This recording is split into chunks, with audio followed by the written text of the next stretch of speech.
Assalamualaikum warahmatullahi wabarakatuh. Salam sejahtera bagi kita semua. Hari ini kami dari kelompok C atau grup C akan mempresentasikan hasil diskusi kami tentang problem 15.2, problem 15.3, dan problem 15.4. Sebelum menjelaskan lebih dalam tentang diskusi kami, maka kami akan memperkenalkan diri terlebih dahulu. Perkenalkan, saya Rari Serarin dengan NPM akhir 133. Kemudian saya Ahmad Syaifuddin Zuri dengan NPM akhir 146. Perkenalkan, nama saya Nadina Salsabila dengan NPM akhir 205. Perkenalkan, saya Trisha Liandri Saragi dengan MM akhir 220. Baik, di sini saya akan membahas soal nomor P152. Jadi, Clemson SE mempunyai ekuitas per 1 Januari 2022 sebagai berikut. Share capital ordinary dengan nilai pari $5, 20.000 lembar saham diterbitkan sebesar 100.000 euro. Lalu di sini ada share premium ordinary sebesar 300.000 euro. Lalu juga di sini ada laba ditahan atau retained earning sebesar 320.000 euro. Sehingga total ekuitas dari Clemson SE sendiri yaitu sebesar 720.000 euro. Selama tahun 2022 terjadi transaksi sebagai berikut. Yang pertama, pada 1 Februari, Clemson membeli kembali 2.000 saham treasury dengan harga 19 euro per lembar. Lalu pada 1 Maret, 800 lembar saham treasury yang dibeli pada 1 Februari diterbitkan kembali dengan harga 17 euro per lembar. Lalu pada 18 Maret, 500 lembar saham treasury yang dibeli pada 1 Februari diterbitkan kembali dengan harga 14 euro per lembar. Lalu, yang terakhir pada 22 April, 600 lembar saham treasury yang dibeli pada 1 Februari diterbitkan kembali dengan harga 20 euro per lembar. Kemudian di sini terdapat instruksi untuk yang A. Siapkan entry jurnal untuk mencatat transaksi saham treasury pada tahun 2022 dengan asumsi Clemson menggunakan metode biaya. Lalu yang B, siapkan bagian ekuitas dalam laporan posisi keuangan per 30 April 2022 dengan laba bersih untuk 4 bulan pertama tahun 2022 adalah 130.000 euro. Jadi di sini saya akan menjelaskan jawaban dari soal 15.2 bagian A, di mana jurnal entries-nya pada 1 Februari mereka membeli kembali saham sebanyak 2.000 lembar dengan harga 19 euro dengan total harga 38.000 euro dan kas sebanyak 38.000 euro kita kreditkan karena mereka membelinya dengan kas. Pada Maret 1 mereka menerbitkan kembali saham yang telah dibeli kembali seharga 17 euro dan sebanyak 800 lembar, dimana dengan total harga 13.600 euro. Dan kemudian ada laba ditahan sebanyak 1.600 euro. Dan saham mereka berkurang sebanyak 800 lembar di angka 19 euro karena mereka membeli di harga 19 euro. Kemudian pada 18 Maret mereka menerbitkan kembali saham yang telah dibeli kembali seharga 14 euro dan mereka menerbitkan sejumlah 600 lembar saham dengan total 7.000 euro. Kemudian laba ditahannya sebanyak 2.500 euro dan total saham yang berkurang yaitu 9.500 euro karena membeli saham di awal tadi harganya 19 euro. Kemudian pada April tanggal 22 mereka menerbitkan kembali saham yang telah dibeli kembali dengan harga 20 euro dan sebanyak 600 lembar dengan total harga 12.000 euro. Kemudian ada di kreditnya ada sahamnya yaitu 600 euro dengan harga 19 euro. Kemudian ada share premium treasury dengan harga 600 euro. Wis ngono ya. Selanjutnya saya akan membahas jawaban dari soal nomor P152 bagian B. Nah, jadi di sini sudah tersaji laporan ekuitas pemilik dari Clemson SE Company per 30 April 2022. Nah, di sini ada share capital ordinary dengan nilai pari 5 euro dengan 20.000 lembar saham diterbitkan dan 19.900 lembar saham yang beredar sebesar 100.000 euro. Lalu di sini juga ada share premium ordinary sebesar 300.000 euro, kemudian ada share premium treasury sebesar 600 euro. Sehingga jumlah dari saham yaitu sebesar 300.600 euro. Lalu kemudian di sini ada retained earning atau laba ditahan sebesar 445.900 euro. Nah, nilai ini itu diperoleh dengan cara yang pertama, kita harus mencari dulu saldo awal untuk laba ditahan, yaitu di sini sebesar 320.000 euro. Nah, kemudian dikurangi dengan jumlah penerbitan kembali saham pada 1 Maret sebesar 1.600 euro. Kemudian dikurangi lagi dengan penerbitan kembali saham pada 8 Maret sebesar 2.500 euro. Nah, kemudian ditambah dengan laba bersih sebesar 130.000 euro. Nah, sehingga saldo akhir dari laba ditahan yaitu sebesar 445.900 euro. Oke, lalu kita kembali lagi kepada laporan ekuitas pemilik. Nah, jadi 100.000 euro, kemudian ditambahkan dengan 300.600 euro, lalu kemudian ditambahkan lagi dengan 445.900 euro, maka ketemu 846.500 euro. Nah, kemudian nilai ini dikurangi dengan saham treasury sebanyak 100 lembar, yaitu sebesar 1.900 euro. Nah, untuk nominal dari saham treasury ini, itu dapat dihitung dengan cara sebagai berikut. Pada tanggal 1 Februari, dibeli 2.000 lembar saham sebesar 38.000 euro. Nah, kemudian ini dikurangi dengan penjualan 800 lembar saham pada 1 Maret sebesar 15.200 euro. Kemudian dikurangi kembali dengan penjualan 500 lembar saham pada 18 Maret sebesar 9.500 euro. Dan yang terakhir, dikurangi kembali dengan penjualan 600 lembar saham pada 22 April sebesar 11.400 euro. Nah, sehingga saldo akhir dari saham treasury yaitu sebesar 1.900 euro. Baik, kita kembali lagi kepada laporan ekuitas pemilik. Nah, kemudian 846.500 euro ini dikurangi dengan 100 lembar dari saham treasury sebesar 1.900 euro, sehingga total ekuitas dari pemilik yaitu sebesar 844.600 euro.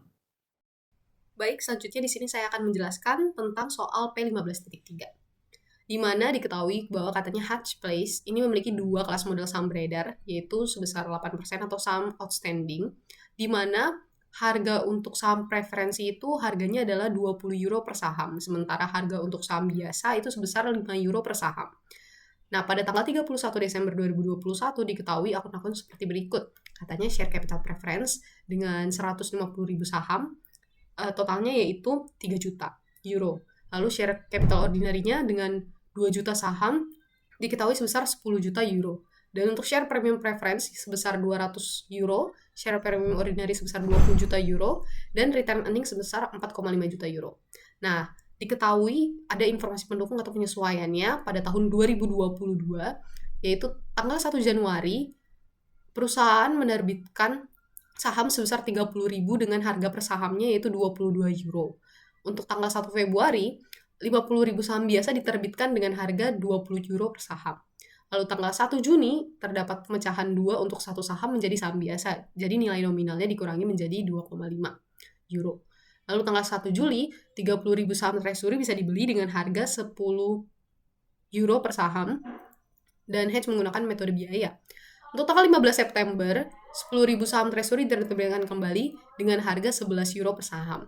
Dan tanggal 31 Desember, dividen preferensi diumumkan dan dividen biasa sebesar 50% per saham diumumkan. Untuk tanggal 31 Desember, pendapatan bersih adalah 2,1 juta. Dan diminta untuk menyiapkan bagian ekuitas dalam laporan posisi keuangan Hutch Place pada tanggal 31 Desember 2022. Sebelum kita membuat laporan posisi keuangannya, kita akan menyelesaikan penyesuaiannya terlebih dahulu dengan menggunakan simbol T untuk lebih memudahkan bagian debit dan kreditnya. Kita akan mencari satu persatu dimulai dari pada tanggal 1 Januari dalam penyesuaiannya. Kita mulai dari share capital preference. Di mana tadi diketahui balancing di akhir tahun 2021 sebesar 3 juta dengan penyesuaian tanggal 1 Januari yaitu sebesar 600. Didapat dari 30.000 saham yang diterbitkan kita kali dengan 20 dari para preference yang diketahui. Maka total kapitalnya menjadi share capital preference menjadi 3,6 juta. Lalu ada share premium ordinary di mana diketahui tanggal 31 Desember 2021 share premium ordinary-nya adalah 27 juta. Dengan penyesuaian tanggal 1 Februari diterbitkan 50.000 dengan 20 per saham. 20 euro per saham. Karena ini share premium, jadi kita akan menyelesaikan harga per saham yang dimiliki dari share ordinary outstanding dan issue yaitu 20 kurang 5 menjadi 15, kita kalikan dengan 50 dengan harga saham yang diterbitkan tadi menjadi 750.000. Maka totalnya menjadi 27.750.000 untuk share premium ordinary. Lalu share capital ordinary pada tanggal 31 Desember tadi diketahui balancingnya yaitu 10 juta. Dengan penyesuaian tanggal 1 Februari diterbitkan 50.000 saham, kita kalikan dengan 5 euro atau dari yang sudah diketahui di mana share capital outstanding ordinary-nya yaitu 5 euro per saham. Jadi kita kali 5 kali 50.000 dengan harga saham yang diterbitkan menjadi 250.000, maka total share capital ordinary-nya menjadi 10.250.000. Lalu ada share premium preference, dimana kalau premium ini tandanya kita akan mencari selisih dari harga sahamnya, maka diketahui bahwa share premium preference tanggal 31 Desember tadi 200.000, untuk penyesuaian tanggal 1 Januari tadi diterbitkan 30.000 saham, kita akan kalikan dengan selisih dari harga per sahamnya, outstanding dengan issue di mana 22 kurang 20 menjadi 2, maka 30 kali 2 akan menjadi 60.000. Maka total share premium preference-nya adalah 260.000. Lalu ada saham treasury di mana pada tanggal 1 Juli diketahui bahwa 1 Juli 2022 diketahui bahwa 30.000 saham treasury biasa dibeli dengan harga 10 euro per saham. 30.000 akan kita kalikan dengan 10 euro per saham menjadi 300.000 pada posisi debit sebab dia membeli. Nah, pada tanggal 15 September 2022, 10.000 saham treasury tersebut diterbitkan kembali dengan harga 11 euro per saham. Maka, 10.000 saham kita kalikan dengan harga 10 euro per saham, menjadi 100.000 pada posisi kredit sebab itu diterbitkan. Maka totalnya menjadi 300 kurang 100, yaitu 200.000 saham treasury. Selanjutnya ada saham premium treasury, yaitu 10.000, itu langsung kita ketahui pada tanggal 15 September tadi. Nah, yang terakhir ada return earning. Untuk return earning sendiri kita sudah mengetahui tanggal 31 Desember 2021 balancing return earning-nya yaitu 4,5 juta. Dan pada penyesuaiannya di tahun 2020 net income-nya yaitu 2,1 juta. Itu berada pada posisi kredit. Nah, untuk posisi debitnya yaitu ada dividen preferensi diumumkan dan dividen biasa sebesar 50% per saham yang diumumkan. Maka kita akan cari nih dividen preference dan biasanya. Dividen preference ini sebesar 288.000 dari 3,6 total dari share capital preference yang tadi sudah kita dapatkan. Kita kali dengan 8% dari yang kita ketahui di soal tadi. Dari share capital outstanding yang kita ketahui. Nah, untuk dividen dari share outstanding ordinary, kan tadi kalau preference sudah kita ketahui 288.000, 3,6 kali 8%. Kalau yang ordinary, ini kita cari dulu 2 juta, kita tambah 50.000, kita kalikan 2, lalu nanti akan kita kurangi 30.000 dan kita tambahkan 10.000 menjadi 4.080.000. Nah, share outstanding yang sudah kita ketahui sebesar 4.080.000 ini akan kita kalikan dengan 50% menjadi 2.040.000. Maka return earning-nya menjadi 4,5 juta. Di sisi kredit akan kita kurangkan dengan yang ada di sisi debit supaya hasilnya menjadi balance. 4,5 kita tambah dengan 2,1 kita kurang 288.000 dan kita kurang kembali dengan 2.040.000 menjadi 4.272.000. Nah, setelah mengetahui semua penyesuaiannya yang sudah kita cari, sekarang kita akan membuat partial statement of financial position pada tanggal 31 Desember 2022 hedge company atau hedge place. Dengan urutan yang pertama adalah share capital preference. Kita ketahui dengan saham 180.000 yaitu jumlah dari saham issued dan outstanding. Itu kita ketahui share capital preference-nya tadi adalah 3.600.000 atau 3,6 juta. Untuk share capital ordinary-nya yaitu 10.250 dan kita jumlahkan share capital ordinary dengan preference menjadi 13.850.000. Nah, setelah itu kita akan menjumlahkan semua share premium. Dari share premium preference sebesar 260.000, share premium ordinary sebesar 27.750.000 dan share premium treasury yaitu 10.000 kita jumlahkan menjadi 28.020.000. Nah, lalu ada juga retain earning yaitu sebesar 4.272.000 dan juga treasury share itu sebesar 200.000. Nah, kita akan menjumlahkan di mana 13.850.000 kita tambah dengan 28.020.000 kita tambah dengan 4.272.000 kita kurang dengan 200.000. Jadi total equity hedge company itu sebesar 45.942.000 euro. Jadi kita lanjutkan ke problem 15.4. Sales SA Charter mengizinkan penerbitan 100.000 saham biasa atau saham ordinary dengan nilai par 10 euro dan penerbitan 50.000 lembar saham preferen dengan nilai par 50 euro. Dan ada 4 transaksi yang melibatkan penerbitan saham, dan setiap transaksi ini tidak saling berkaitan satu sama lain. Jadi akan kita bahas satu persatu. Nah, yang pertama itu, jadi Sales SA Charter menerbitkan utang obligasi atau bond payable sebesar 10.000 euro dengan 9% nilai nominal dan memberikan satu saham preferen sebagai bonus yang pada saat itu dijual seharga 106 euro per sahamnya atau per lembar saham. Jadi cara menjurnalnya yaitu kas sebesar 10.000 euro di debit, bond payable sebesar 9.894 euro, lalu share capital preference sebesar 50 euro.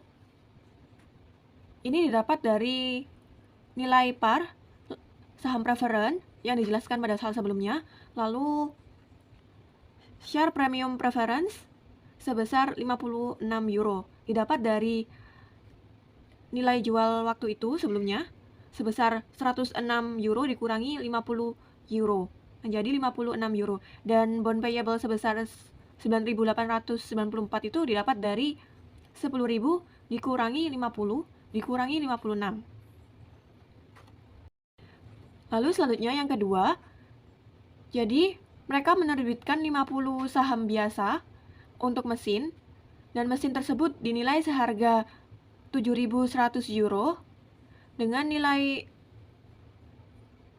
buku penjual sebesar 6.200 euro, di mana harga pasar terkini dari saham biasa tersebut adalah 16 euro per lembar sahamnya. Jadi cara menjurnalnya yaitu machinery atau mesin sebesar 8.000 euro didapat dari 500 lembar saham biasa dikali nilai per sahamnya. Jadi 500 dikali 16 euro menjadi 8.000 euro di debit. Lalu di kreditnya ada share capital ordinary sebesar 5.000, itu dari 500 saham biasa yang diterbitkan untuk machinery atau mesin dikali dengan nilai par dari saham biasa.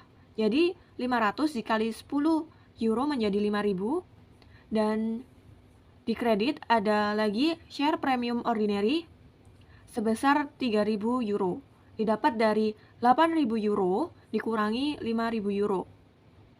Jadi machinery di sisi debit 8.000, share capital ordinary di sisi kredit 5.000, share premium ordinary di sisi kredit 3.000. Dan selanjutnya yang ketiga, mereka menerbitkan 375 saham biasa atau saham ordinary dan 100 saham preferen dengan jumlah atau lumsumnya sebesar 10.800 euro, di mana saham ordinarinya dijual seharga 14 euro dan saham preferennya dijual seharga 65 euro. Jadi melihat bahwa kedua saham ini memiliki nilai pasar atau nilai par, maka menggunakan metode proporsional. Jadi ordinary share 375 lembar dikali nilai parnya tadi 14.000 euro menjadi 5.250 euro. Menjadi 45% dari 100% nilai saham. Lalu preference share ada 100 lembar dengan nilai par atau nilai pasarnya sebesar 65 euro. Jika dikalikan menjadi 6.500 euro atau 55% dari 100. Dan total dari ordinary share dan preference share adalah 11.750 euro. Lalu dialokasikan, tadi lump sum atau nilai lump sumnya adalah sebesar 10.800 euro. Jadi di ordinary 10.800 dikali oleh alokasinya sebesar 45% menjadi 4.826 euro. Dan di preference lump sumnya sebesar 10.800 dikali 55% menjadi 5.974 euro. Dan untuk penjurnalannya di kas pada sisi debit sebesar 10.800 euro dan di sisi kredit ada share capital preference mendapat 5.000 euro. Ini didapat dari 100 dikali nilai parnya 50. Lalu ada share premium preference di sisi kredit didapat dari 5.974 euro tadi dari alokasi tadi dikurangi oleh 5.000 euro dari hasil share capital preference-nya. Lalu di sisi kredit juga ada share capital ordinary didapat dari 370 lembar saham ordinary dikali nilai parnya sebesar 10 euro. Jadi hasilnya 3.750 euro. Dan yang terakhir di sisi kredit ada share premium ordinary didapat dari alokasi share ordinary tadi sebesar 4.826 dikurangi oleh nilai share capital ordinary sebesar 3.750. Jadi hasil dari share capital premium ordinary adalah 1.076 euro. Dan jika ditotal semua dari sisi kredit hasilnya maka akan sama dengan 10.800 euro. Selanjutnya yang keempat, jadi mereka menerbitkan 200 lembar saham biasa atau saham ordinary dan 50 lembar saham preference untuk furniture and fixtures atau untuk furniture dan perlengkapannya. Dan saham biasa atau saham ordinary memiliki nilai par atau nilai wajar sebesar 16 euro per sahamnya.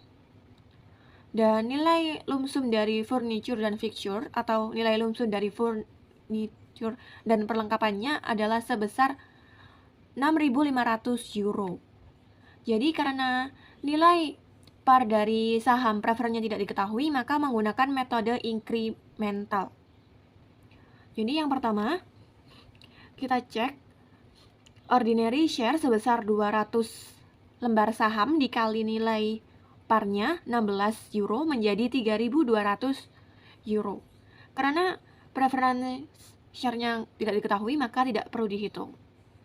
Lalu pengalokasiannya ordinary langsung 3.200 karena sudah diketahui dan preference-nya yaitu nilai lump sum tadi sebesar 6.500 euro dikurangi dengan nilai ordinary share sebesar 3.200. Jadi nilai preference share-nya adalah 3.300 euro.